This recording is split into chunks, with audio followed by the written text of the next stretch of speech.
Hi ಎಲ್ರಿಗೂ ನಮಸ್ಕಾರ. Revathi tax and vlogs ಚಾನಲ್ಗೆ ಸ್ವಾಗತ. ಎಲ್ಲರೂ ಹೇಗಿದ್ದೀರಾ? ಎಲ್ಲರೂ ಚೆನ್ನಾಗಿದ್ದೀರಾ ಅಂತ ಭಾವಿಸ್ತೀನಿ. ನೀವು ನನ್ನ ಚಾನಲ್ನ ಹೊಸದಾಗಿ ನೋಡ್ತಾ ಇದ್ದರೆ ನನ್ನ ಚಾನಲ್ಗೆ ಸಬ್ಸ್ಕ್ರೈಬ್ ಮಾಡಿ, ನನಗೆ ಸಪೋರ್ಟ್ ಮಾಡಿ ಅಂತ ಕೇಳ್ಕೊತೀನಿ. ಹಾಗೆ ಪಕ್ಕದಲ್ಲಿರೋ ನೋಟಿಫಿಕೇಷನ್ ಬಟನ್ ನಮಗೆ ಆಲ್ ಅಂತ ಸೆಲೆಕ್ಟ್ ಮಾಡಿ, ನನ್ನ ಮುಂದಿನ ವೀಡಿಯೋಗಳು ನಿಮಗೆ ತಲುಪ್ತವೆ. ನಾನು ಇವತ್ತು ಬೆಳಗ್ಗೆಯಿಂದ ವ್ಲಾಗ್ನ ಸ್ಟಾರ್ಟ್ ಮಾಡಿದ್ದೀನಿ. ಏನಿದು ಬೆಳಗ್ಗೆನೇ ಮಾವಿನ ಕಟ್ ಮಾಡೋದನ್ನು ತೋರಿಸ್ತಾ ಇದ್ದಾರೆ, ಅದು ಅವ್ರ ಯಜಮಾನ್ರು ಮಾಡ್ತಾ ಇದ್ದಾರಲ್ಲ ಅಂತ ನೋಡ್ತಿದ್ದೀರಾ ಅಲ್ವಾ.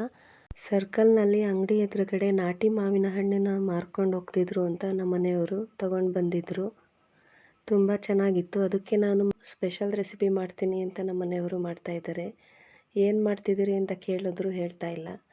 ಏನೋ ಸ್ಪೆಷಲಾಗಿ ಮಾಡ್ತೀನಿ ನಿಂಗೆ ಯಾಕೆ ಅಂತ ಹೇಳ್ಬಿಟ್ಟು ಮಾವಿನ ಹಣ್ಣು ಚೆನ್ನಾಗಿ ತೊಳೆದು ಈ ರೀತಿ ಒಳಗಡೆ ಇರೋ ತಿರುಳನ್ನು ತಕ್ಕೊತಾ ಇದ್ದಾರೆ. ನೀವು ಒಂದೊಂದನ್ನೇ ಹೀಗೆ ಮಾಡೋದಕ್ಕೆ ಲೇಟಾಗುತ್ತೆ, ಒಟ್ಟಿಗೆ ಮಾಡ್ಕೊಳ್ಳಿ ಅಂತ ಹೇಳಿದೆ. ಅದಕ್ಕೆ ಈ ರೀತಿ ಎಲ್ಲವನ್ನು ಕಟ್ ಮಾಡಿಕೊಂಡು ಇಟ್ಕೊಂಡು ತೆಗಿತಾ ಇದ್ದಾರೆ.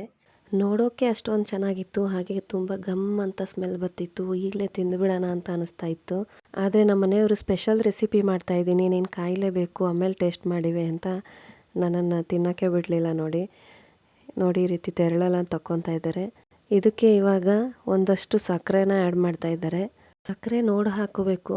ನೀವು ಯಾವ ರೀತಿ ಸಿಹಿ ಇಷ್ಟಪಡ್ತೀರಾ ಆ ರೀತಿ ಹಾಕ್ಕೊಳ್ಳಿ. ಸ್ವಲ್ಪ ಹೊತ್ತು ಎತ್ತಿಡಬೇಕು ಕರ್ಗೋವರೆಗೂ. ಅಷ್ಟರಲ್ಲಿ ನಾನು ಅಂಗಡಿಗೆ ಹೋಗಿ ಬರ್ತೀನಿ, ಯಾರೋ ಕಾಲ್ ಮಾಡಿದ್ದಾರೆ ಅಂತ ಹೋದರು. ಬಂದು ಮತ್ತೆ ರೆಸಿಪಿನ ಕಂಟಿನ್ಯೂ ಮಾಡ್ತೀನಿ ಅಂತ ಹೇಳಿದ್ದಾರೆ.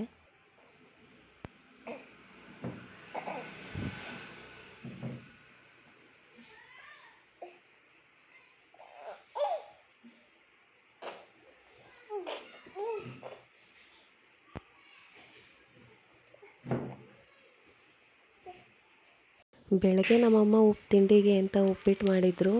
ನಾನು ತಿಂಡಿ ತಿಂದ್ಬಿಟ್ಟು ಟೀ ಕುಡಿದು ಪಾಪುನ ಆಟ ಆಡಿಸ್ತಾ ಕುಂತಿದ್ದೀನಿ. ನಮ್ಮ ಪಾಪುಗೆ ಈಗ 8.5 ತಿಂಗಳಾಗಿದೆ. ಅವನೇ ಎದ್ದು ನಿಂತ್ಕೊಳ್ಳೋಕ್ಕೆ ಟ್ರೈ ಮಾಡ್ತಾ ಇರ್ತಾನೆ, ಏನಾದರೂ ಇಟ್ಕೊಂಡು. ಎಲ್ಲಿ ಯಾವ ಜಾಗ ಸಿಗುತ್ತೆ ಅಲ್ಲಿ ಎಲ್ಲ ಜಾಗದಲ್ಲೂ ಇಟ್ಕೊಂಡು ಎದ್ದು ನಿಲ್ಲೋಕ್ಕೆ ಟ್ರೈ ಮಾಡ್ತಾ ಇರ್ತಾನೆ. ನೋಡೋಕ್ಕೆ ತುಂಬ ಚೆಂದ ಅನಿಸುತ್ತಲ್ವ ಮಕ್ಕಳು ಬೆಳವಣಿಗೆನ.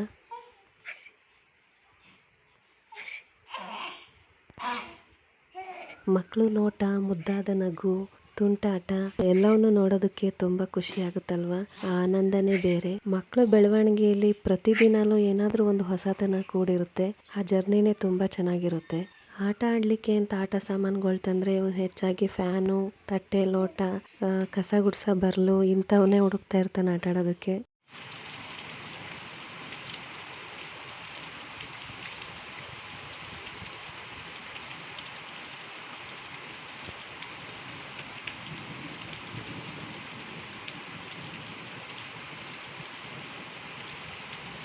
ಮಳೆ ಬರೋ ಸಂಭಾವನೆ ಇರಲಿಲ್ಲ, ಮೋಡನೇ ಆಗಿರಲಿಲ್ಲಪ್ಪ.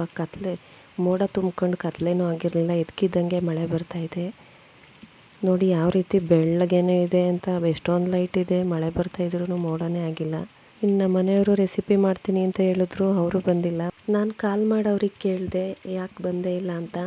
ಕಸ್ಟಮರ್ ಇದ್ದರು, ಬ್ಯುಸಿ ಇದ್ದೆ, ಬರ್ತೀನಿ ಮಳೆ ನಿಂತ ಮೇಲೆ ಅಂತ ಹೇಳಿದ್ರು. ಮಳೆ ಸ್ವಲ್ಪ ಕಮ್ಮಿ ಆಗಿಬಿಡ್ಲಿ ಬಂದ್ಬಿಡ್ತೀನಿ ಬೇಗ ಅಂತ ಹೇಳಿದ್ರು.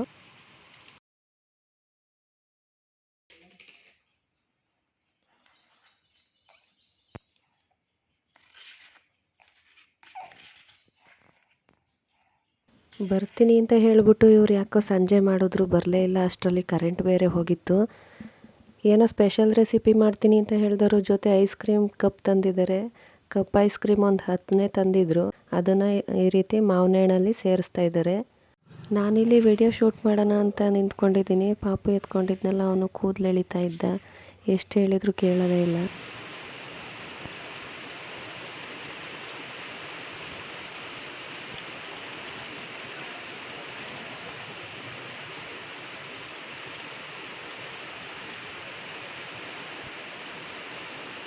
ಪಾಪು ಸಂಜೆ ಹೊತ್ತು ಸ್ವಲ್ಪ ಹೊತ್ತು ಮಲಗ್ತಾನೆ. ಬಾಳೆಹಣ್ಣು ತಿನ್ನಿಸ್ಬಿಟ್ಟು ಮಲಗಿಸಿದ್ದೀನಿ. ಹಾಗೆ ಕಿಟಕಿಲಿ ಮಳೆ ಬರ್ತಿದೆಯಲ್ಲ, ಅದನ್ನು ನೋಡ್ಕೊಂಡು ಕುಂತಿದ್ದೀನಿ. ಸಂಜೆ ಆಗಿದ್ರೂ ಮಳೆ ಬರ್ತಾನೆ ಇತ್ತು, ಕತ್ಲೆ ಮಾತ್ರ ಆಗಿಲ್ಲ. ಮಳೆ ಬರಬೇಕಾದ್ರೆ ಈ ಪರಿಸರನ ನೋಡೋಕ್ಕೆ ಎಷ್ಟು ಚೆಂದ ಅಲ್ವಾ. ಗಿಡ ಮರಗಳ ಮೇಲೆ ನೀರು ಬಿದ್ದು ತೊಟ್ಟಿಗ್ತಾ ಇರ್ತದೆ. ಎಷ್ಟು ಚೆನ್ನಾಗಿ ಕಾಣಿಸ್ತದೆ ಅಂತಂದರೆ ಕಣ್ಣಿಗೆ ತಂಪಾಗುತ್ತೆ. ನಮ್ಮ ಮನೆಯವರು ರೆಸಿಪಿ ಮುಗಿಸಿದಾರ ಅಂತ ನೋಡೋಣ ಅಂತ ಬಂದೆ ನಾನು.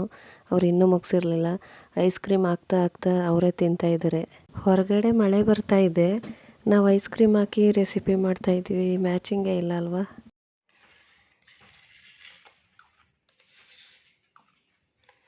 ಇವ್ರನ್ನ ನೋಡಿ, ಏನೋ ರೆಸಿಪಿ ಮಾಡ್ತೀನಿ ಅಂತ ಹೇಳಿದ್ರು ಅಂತ ಕತ್ಲೆ ಆಗೈತೆ, ಬೆಳಕಿಲ್ಲ ಅಂತ ನಾನು ಟಾರ್ಚ್ ಬಿಡ್ತಾ ಇದ್ರೆ ಅವ್ರ ಪಾಡಿಗೆ ಅವ್ರು ಐಸ್ ಕ್ರೀಮ್ ತಿಂತಾ ಇದ್ದಾರೆ. ಯಾವಾಗ ಮುಗಿಸ್ತಾರೆ ಅಂತಲೇ ಗೊತ್ತಾಗ್ತಾ ಇಲ್ಲ. ಮಳೆ ಬರ್ತಾ ಇದೆಯಲ್ಲ,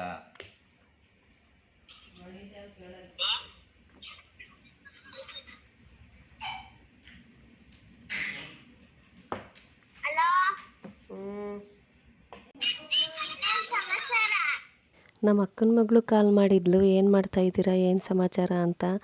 ಪ್ರತಿದಿನ ಸ್ಕೂಲ್ಗೆ ಹೋಗಿ ಬಂದಮೇಲೆ ಕಾಲ್ ಮಾಡ್ತಾಳೆ, ಪಾಪು ಏನು ಮಾಡ್ತಾ ಇದ್ದಾನೆ ತಮ್ಮ ಅಂತ ಯಾವಾಗಲೂ ವಿಚಾರಿಸ್ತಾ ಇರ್ತಾಳೆ. ಇನ್ನು ನಾವು ಅವ್ರ ಜೊತೆ ಮಾತಾಡಿ ಮುಗಿಸಿದ ಮೇಲೆ ಇದನ್ನು ರೆಸಿಪಿನ ಕಂಟಿನ್ಯೂ ಮಾಡ್ತಾ ಇದ್ದೀವಿ. ಇದಕ್ಕೆ ಅವರು ಡ್ರೈ ಫ್ರೂಟ್ಸ್ ಪೌಡ್ರನ್ನ ಹಾಕೊಂಡಿದ್ರು, ಆ ವಿಡಿಯೋ ಮಿಸ್ ಆಗಿಬಿಟ್ಟಿದೆ. ಡ್ರೈ ಫ್ರೂಟ್ಸ್ ಪೌಡ್ರ್ ಎಲ್ಲ ಹಾಕಿ ಒಂದ್ಸಲ ಗ್ರೈಂಡ್ ಮಾಡ್ಕೊತಾ ಇದ್ದಾರೆ. ಈ ರೀತಿ ಕ್ರೀಮಿ ಟೆಕ್ಸ್ಚರ್ ಬರೋ ಹಾಗೆ ಗ್ರೈಂಡ್ ಮಾಡ್ಕೊಂಡ್ರು. ಉಳ್ದಿರೋ ಅಂಥದ್ನು ಕೂಡ ಮತ್ತೆ ಮಿಕ್ಸಿ ಜಾರಿಗೆ ಹಾಕೊಂಡು ಗ್ರೈಂಡ್ ಮಾಡ್ಕೊಂಡ್ರು. ಇದನ್ನು ಸ್ವಲ್ಪ ಹೊತ್ತು ಫ್ರಿಡ್ಜಿಗೆ ಎತ್ತಿ ಇಟ್ಬಿಟ್ಟು ಕೊಟ್ಟಿದ್ರು. ತುಂಬ ಟೇಸ್ಟು ಚೆನ್ನಾಗಿತ್ತು. ಏನೋ ಹೊಸ್ದಾಗಿ ಟ್ರೈ ಮಾಡ್ತೀನಿ ಅಂತ ಮಾಡಿದ್ರು ತುಂಬಾ ಚೆನ್ನಾಗಿತ್ತು. ನೀವು ಒಂದ್ಸಲ ಟ್ರೈ ಮಾಡಿ, ಹೇಗಿತ್ತು ಅಂತ ಒಂದ್ಸಲ ಕಮೆಂಟ್ ಮಾಡಿ.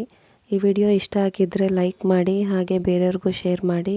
ಇವತ್ತಿನ ವ್ಲಾಗ್ ಇಷ್ಟ ಆಗಿತ್ತು. ಸಿಗೋಣ ಮುಂದಿನ ವ್ಲಾಗಲ್ಲಿ. ಧನ್ಯವಾದಗಳು.